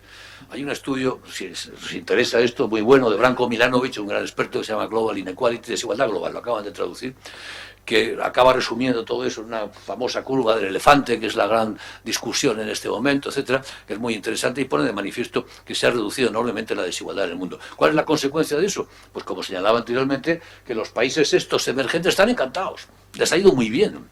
Les ha ido muy bien. Cuando preguntas por la legitimidad política en el mundo, en este momento te encuentras con que ¿quiénes tienen más legitimidad política en el mundo? Los chinos, los nigerianos, los países donde hay legitimidades políticas desastrosas. En Europa. En Europa los líderes políticos no pasan del 15 o del 20% de apoyo, ¿no? Por lo tanto, primera cosa que es importante es esa, ¿no? El mundo en general ha ido bien con el proceso globalizador, pero a nosotros nos ha ido mal. Y la consecuencia de eso se manifiesta en lo que está ocurriendo en Europa, en lo que es el Brexit y en lo que ha sido Trump. Donde se mezclan dos cosas, y me parece importante resaltarlas. Una es un proceso, desde luego, de empobrecimiento relativo, más que absoluto. También absoluto en alguna medida como consecuencia de la crisis, pero sobre todo relativo de algunos sectores de población poco educada, con pocas salidas, joven, aislada, digamos, territorializados frente a globalizados. Y hay un malestar creciente importante, pero tenemos un segundo elemento, porque fijaros que es muy curioso que en los países donde ha habido más respuesta, más populismo en este momento, de lo que estoy hablando, no son los países más empobrecidos, sino aquellos que mejor han superado la crisis. Estados Unidos y el Reino Unido son los primeros países, los países que mejor han superado la crisis. En los países donde han superado peor la crisis, que son los países del sur de Europa, no tenemos populismo de derecha, tenemos populismo de izquierda, que es otra cosa, ¿no? Entonces, para entender el populismo de derecha hay que incorporar un elemento. Habermas, un gran pensador alemán, de lo que yo tengo una gran estima, hablaba hace poco de la movilización del resentimiento. Me parece una expresión muy adecuada. Hay un problema de inmigración y detrás de eso de rechazo a poblaciones foráneas que van a ocupar los países, que son gente extranjera, que hablan otros idiomas, que tienen otras costumbres, y de pronto la sensación de los nativos, del trabajador blanco americano pobre, o la sensación del británico rural, de que el país me lo están quitando. Este no es mi país, de pronto me lo han cambiado. Y la reacción tiene un componente de políticas identitarias con un fondo racista, claro. Trump ha expresado ese racismo subyacente de un modo salvaje y brutal. Y eso es lo que le ha llevado a la presidencia, no nos engañemos. Es un hombre que es políticamente incorrecto. Ha legitimado el lenguaje racista, machista, homófobo, todo eso, todas esas barbaridades las ha venido a legitimar. Y eso es lo que le ha hecho ganar la presidencia justamente, ¿no? Por lo tanto, hay un elemento de identitario, simbólico, cultural. Es una guerra cultural lo que hay ahí. Frente de nosotros, frente a los inmigrantes. Esto es lo que hay detrás de Le Pen, esto frente a la inmigración musulmana en Francia, es lo que hay en Alemania con los Alternativa por Alemania, es lo que tienes en Austria, es lo que tienes los verdaderos finlandeses. Ocurre en toda Europa lo mismo. Detrás hay un elemento económico, pero no nos engañemos, hay un elemento cultural muy, muy importante para entender todos estos populismos de extrema derecha. Y detrás de ello, no nos engañemos, hay un componente racista muy potente, ¿no? Muy potente.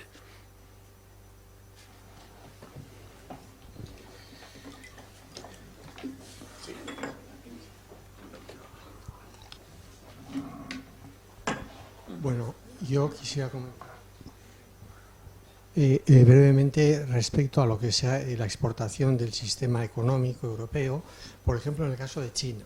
¿El caso de China? Sí, China, lo más representativo. China, claro, este sistema económico europeo no está realmente como en Europa, porque China conjuga un ultraliberalismo capitalista feroz con la falta de libertades de un sistema comunista, de modo que no tiene el contrapeso de unos sindicatos, de unos partidos políticos, etcétera, etcétera. Por tanto, yo creo que ese es el paraíso terrenal del sistema capitalista, es decir, juega como el sistema premanchesteriano no tiene ninguna contrapartida sindical a un crecimiento liberal absolutamente total.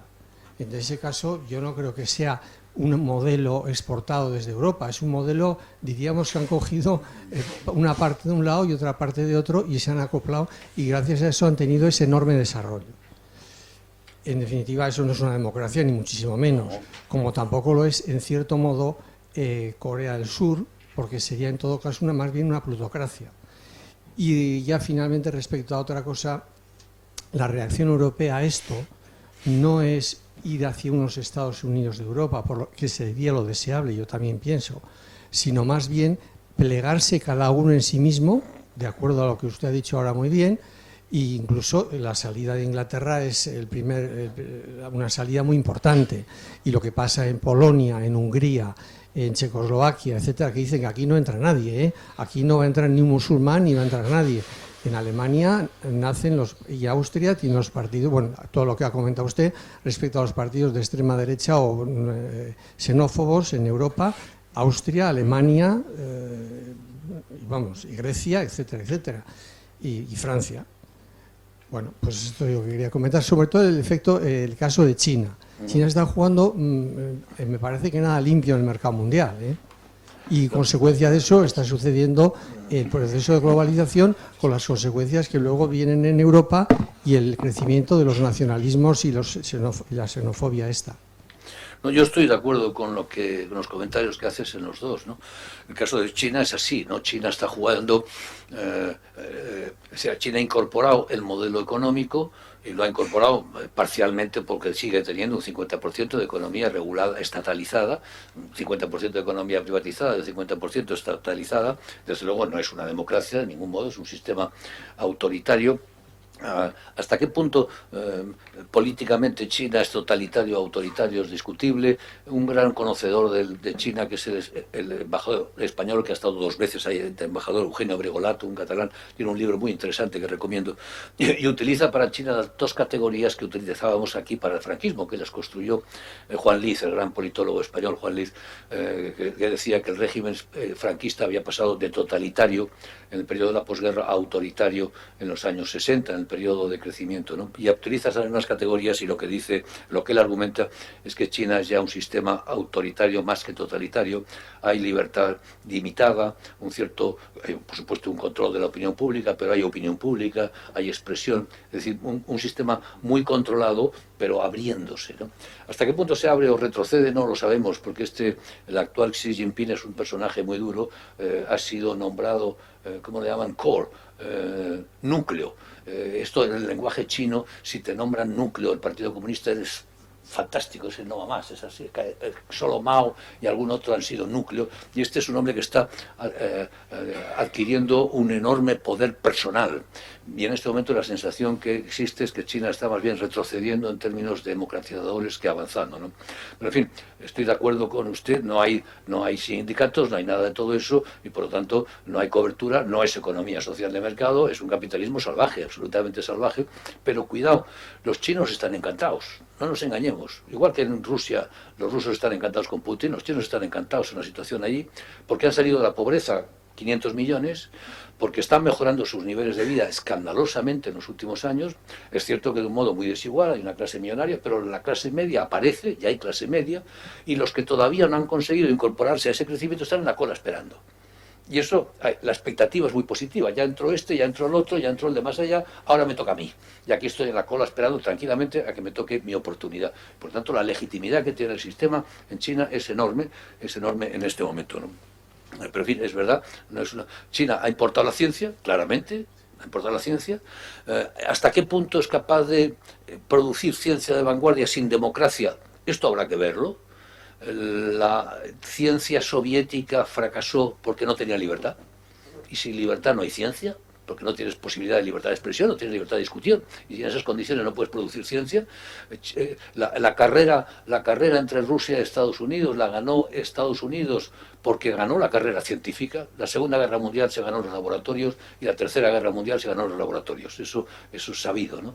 Y la ganó Estados Unidos en los laboratorios porque tenía libertad, y eso le dio una ventaja enorme frente a la ciencia soviética. Bueno, en el caso de China pasará lo mismo.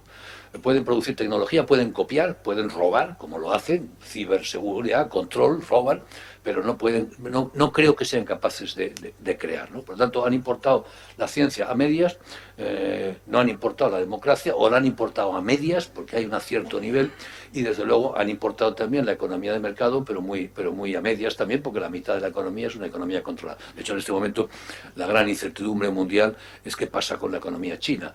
Lo que nadie se fía de los datos, nadie se fía de los bancos chinos y nadie se fía de las estadísticas chinas. Hay una desconfianza enorme y una opacidad. Aquí es un mundo opaco.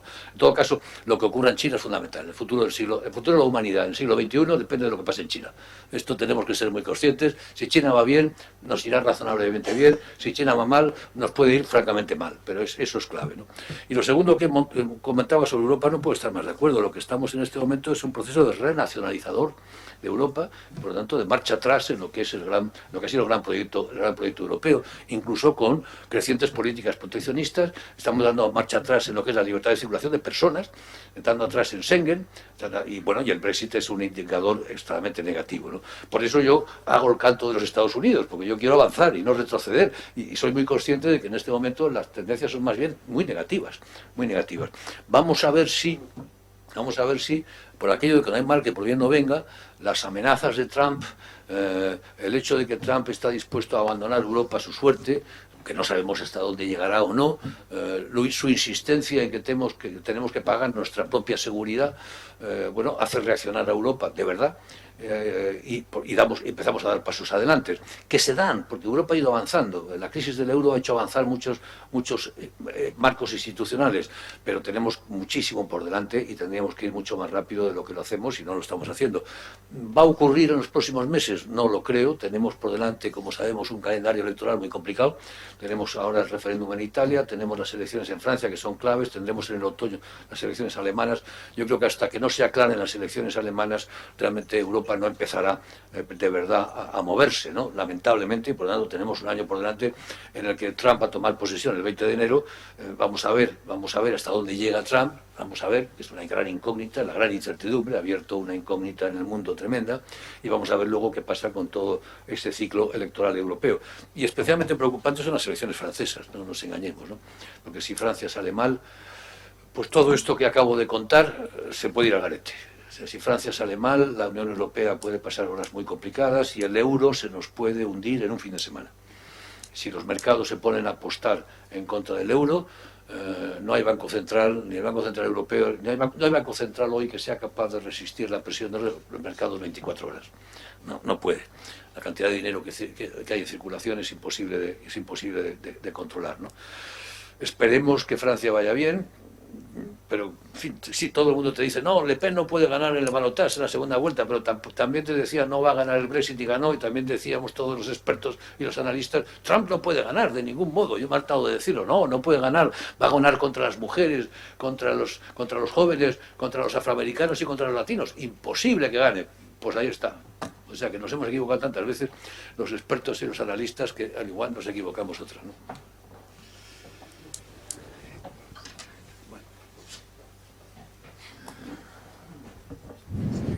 Hola, buenas tardes.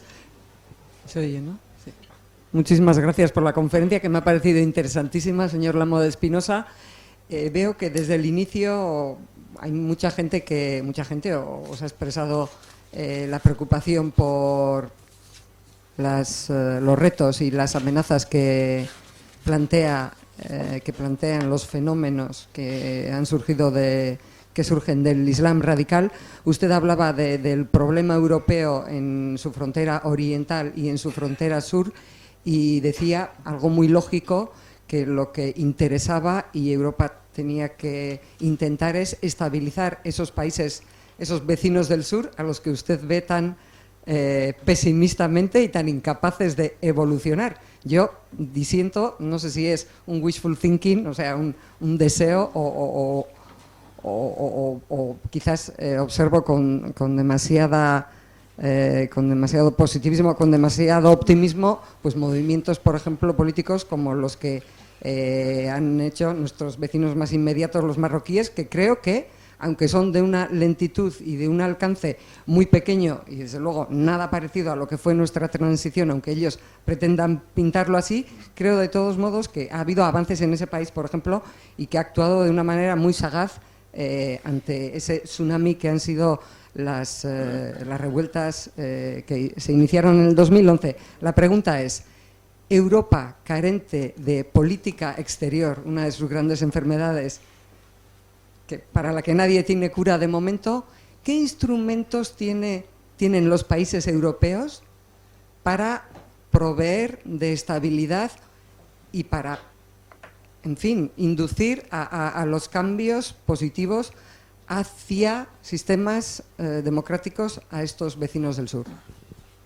Bueno, vamos a ver, yo no creo que sean incapaces, creo que tienen muchas dificultades, y más aquellos que son petroestados y menos los que no lo son. Si el análisis es correcto, eso debe ser así, y eso es lo que está apareciendo, eso es lo que en buena medida está ocurriendo. Mencionas a Marruecos y estoy de acuerdo contigo. Marruecos ha tenido un proceso de modernización jurídico, social, muy lento. Sigue siendo en buena medida, no voy a decir, no sé cómo nombrarlo, pero el Mazen continúa controlando por completo el país. Es decir, es el jefe de los creyentes, es el jefe militar, es el principal banquero, es al tiempo botín, lo es todo. Entonces el poder está muy controlado, pero sí que es cierto que ha habido un cierto avance con enormes problemas. Las primaveras árabes fueron un momento de gran ilusión y ponen de manifiesto que había y que hay ahí un fondo importante que quiere gente joven, en general, conectada a las redes, que tiene esa capacidad de moverse en las redes sociales, que quiere la modernización de sus países, que quiere una sociedad laica, una sociedad abierta, una sociedad tolerante. No quiere expulsar el Islam, pero quiere una sociedad abierta, ¿no? Esas primaveras árabes, pues ya vimos cómo terminaron, con el invierno árabe. Eso es lo que ha ocurrido, porque hubo un retroceso brutal en todas partes. Y en este momento el frente no puede ser más preocupante. Marruecos sí está en su situación relativamente estable y confiemos en que sea así. Luego, si tengo tiempo, comentaré la importancia enorme que para España tiene esa frontera, y Marruecos, enorme. Ojalá. Argelia no sabemos qué va a ocurrir con la sucesión del presidente actual, de Bouteflika, eso puede ocurrir cualquier cosa. Túnez ha sido desestabilizado por el yihadismo, le han liquidado el turismo, que es su principal industria. Libia está, como sabemos, absolutamente en patas arriba. Egipto es una dictadura no autoritaria, totalitaria. Más allá ya entras en Siria, Irak, que está en guerra. Turquía, que era la esperanza de que hubiera, digamos, una democracia, un sistema democrático y islámico, una democracia cristiana, una democracia islámica, pues ya vemos cómo está. El escenario, desgraciadamente, no puede ser más, no puede ser ilusionante, ¿no? Lo que vemos es todo lo contrario, ¿no? ¿Qué podemos hacer ahí? Bueno, primero, un cordón sanitario de seguridad. Lo primero es seguridad para nosotros. Lo segundo es estabilidad para ellos. Pero yo creo que lo primero es lo primero, porque si no, el riesgo es que eso nos desestabilice. Si nosotros acabamos, por poner un ejemplo, en el momento en que se termine con la guerra, con el ISIS en Irak y en Siria, en la guerra, ahí hay 40.000 combatientes extranjeros, de los cuales europeos no sé si son unos 15.000, que van a regresar. Gente endurecida en el combate, radicales, absolutamente radicales, y con experiencia de guerra y de guerrilla. Por lo tanto, gente peligrosísima, que van a venir todos a Occidente. Primera cosa, eso hay que controlarlo. El riesgo que tenemos es enorme. Por lo tanto, primero es un problema de seguridad para nosotros enorme. Segundo, como decía anteriormente, hay que estabilizar esa zona. Y el modo de estabilizar esa zona es ayudarles a que se desarrollen y se modernicen. En términos políticos, sí, ¿nos vamos a empeñar en democratizarlos? Yo creo que no. Yo creo que ese ha sido un error.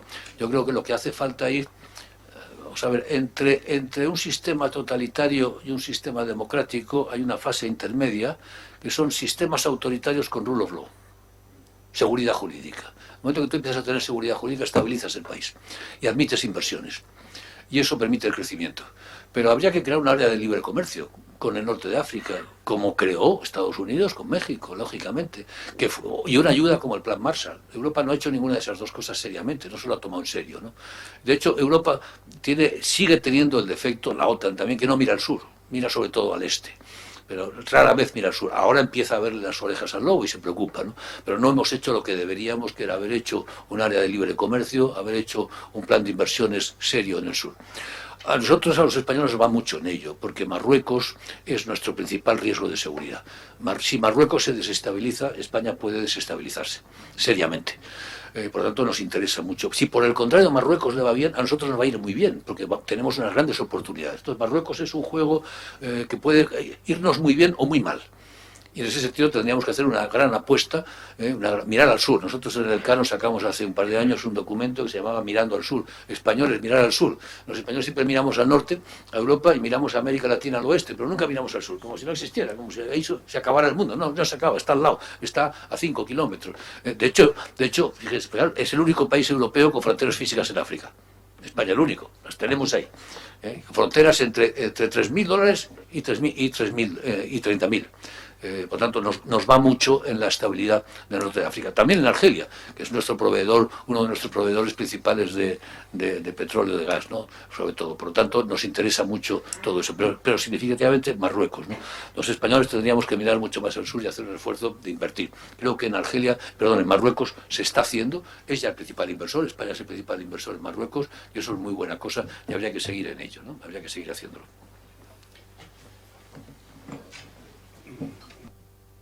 Tenemos que terminar, ha sido un auténtico lujo tenerte entre nosotros, profesor, muchas gracias, y las puertas nuestras están abiertas siempre para ti.